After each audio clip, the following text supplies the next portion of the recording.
Memorable is always the first. one. হ্যাঁ, এই জন্য কেন প্রথম রবিশঙ্করজির সঙ্গে বাজানো জীবনের মোড় ঘুরিয়ে দিল সেই কনসেপ্টটা। ওই যেটা বললাম 16th November 1993, ব্রাসেলস প্যালে দি বোজার। জীবন চেঞ্জ হয়ে গেল। শিক্ষা দীক্ষা বাজনা পৃথিবী ভ্রমণ টাকা পয়সা সব পাল্টে গেল ওই দিন। So that is a very important concept. Fail করতে পারতাম সেদিন, সাকসেসফুল হলাম ঠাকুরের আশীর্বাদে, সেটা হলো। প্রথম রিদমস্কেপ শো, অত রিস্ক, ক্লাসিক্যাল ক্যারিয়ার থেকে সরে গেছি, do or die, if Rhythmscape does not work I am finished.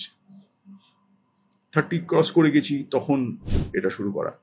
ওই যখন উঠলাম স্টেজে আর এত বেশি অ্যাগ্রেসিভলি চেঞ্জ করেছিলাম নিজেকে, এখন ভাবি হয়তো একটু কম করলেও হতো, ওরে তখন ইয়াং ভাবছি যে এরকম স্মোক টোক দিয়ে পুরো মেড এটা লাইক আ ব্লাস্ট একদম।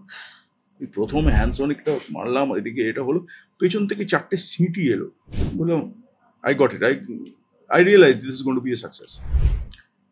ওই এবার ধরো ক্লাসিক্যাল আর্টিস্টের সিটি পাওয়ার তো অভ্যেস নেই, সালমান খান নাকি যে সিটি দেবে।